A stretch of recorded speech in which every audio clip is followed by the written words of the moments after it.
So we're back with another episode of Walkin Talkin with Tim. And today's guest is, I almost said her name wrong a few minutes ago. It's not Mitzi, it's Misty. Everyone knows it's Misty. Is that right? Is that the song? I never heard that song. Anyway, and Misty has stormy. Anyway, so Misty Solomon owns a business called Devour Desserts. And obviously, Devour describes what you want to do the second that you get one of these things because they're awesome.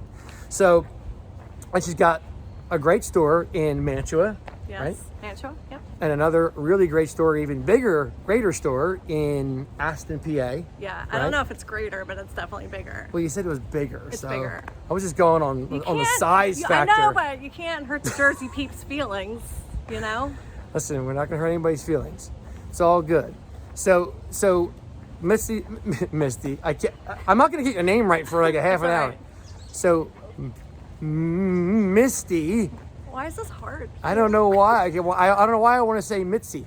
So Misty and I walked around for like, I don't know, 3 hours, and we had this long conversation.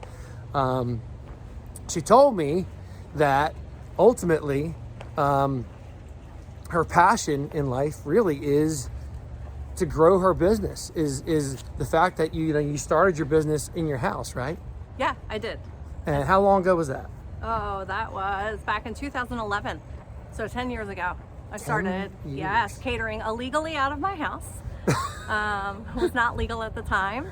And yeah, I did that for 4 to 5 years before I opened my first storefront in Mantua in 2015. Wow. Mm-hmm. That's crazy. Yeah.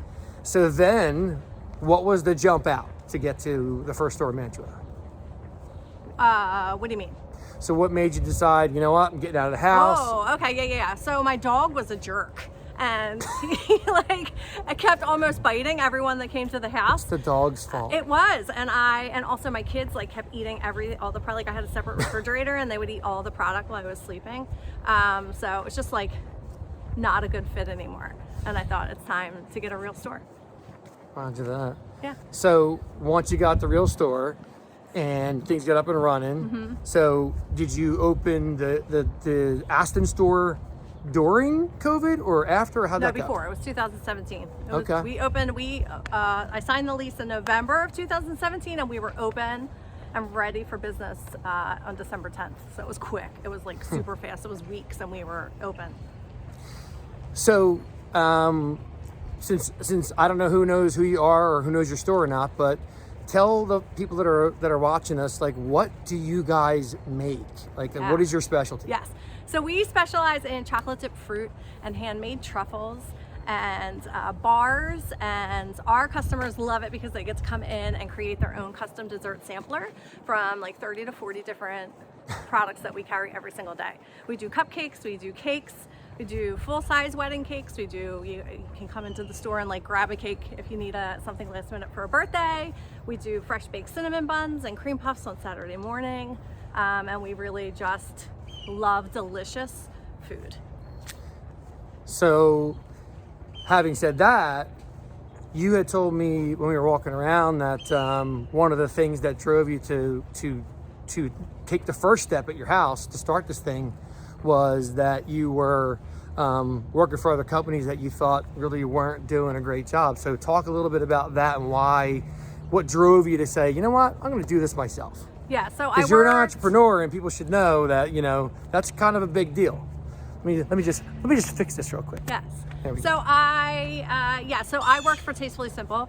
I sent a lot of gifts to team members because I had a really large team of hundreds of individuals and high-level leaders. So I would often send them edible arrangements as a gift if they had a promotion or death in the family. It was my go-to gift. Yep. And at some point, I just became very disenchanted with what they were offering. I felt like they were really underserving me as a customer, and I didn't understand why I was spending $150 to send something and it wasn't all dipped in chocolate.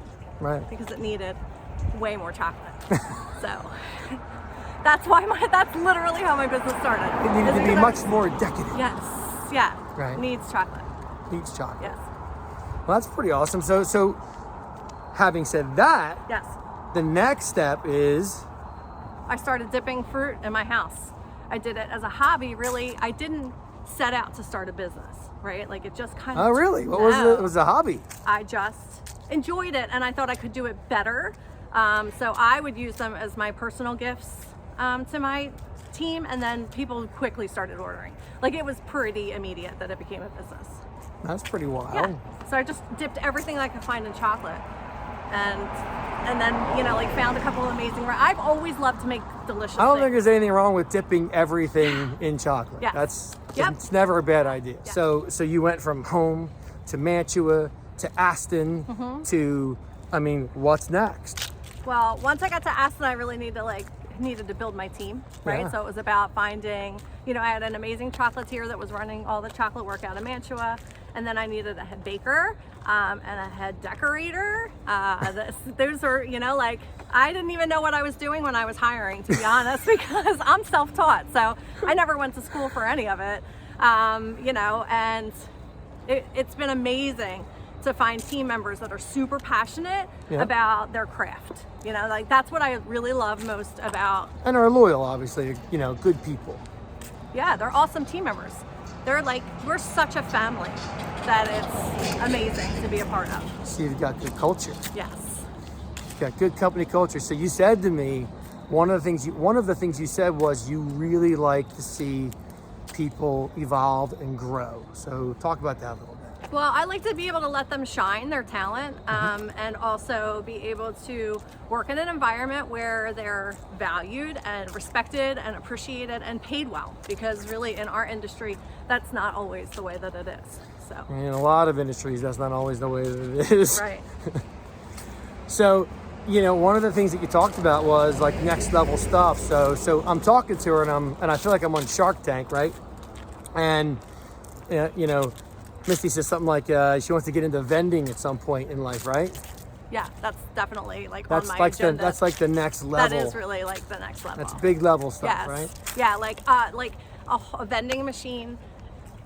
A boutique vending machine to have, Yeah, right? like where you could get a full-size birthday cake, slices of cake, Really? bars.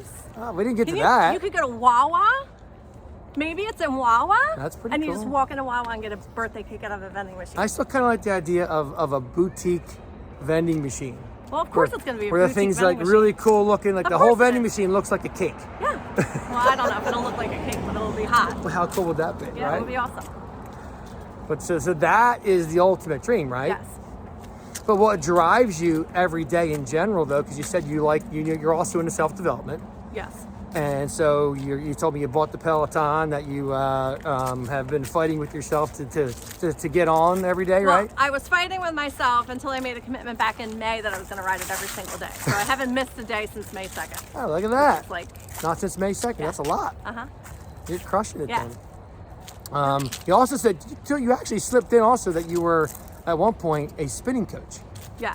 So Yeah, that's- I was a spin instructor at Super Fitness and Future Fitness in Mulligan Hill for years. And I love that. And a mother of 3 children. Yeah. And a wife to a husband, a guy I know pretty well, but we're not going to say his name because he doesn't want to be on social media. Anyway, but so that's pretty much. Listen, that's pretty much it for us. I mean, look, if you haven't been to Devour Desserts, you got to get there. Where do they go? What's the DevourDesserts.com. DevourDesserts.com. Yeah. And what's the phone number to call the place? 856-468-8000. 468-8000. There Yeah. you go. Or you can find us on Facebook at Devour Desserts or Instagram at Devour Desserts NJ. Yeah, follow her on all those social media platforms. Lots of great pictures of the stuff that they do, and you can find out what you want when you go to order, because you get to see all the great pictures of all the great cakes and desserts and candies and all that good stuff. So listen, thanks for watching. I want to thank Misty. I'm just kidding. I want to thank Misty. Thanks, Tom. I want to thank Misty for being on, and we will see you next time on Keep On Moving. Whatever you do, keep walking, and we'll see you next time on Walkin' and Talkin' with Tim. Giddy up.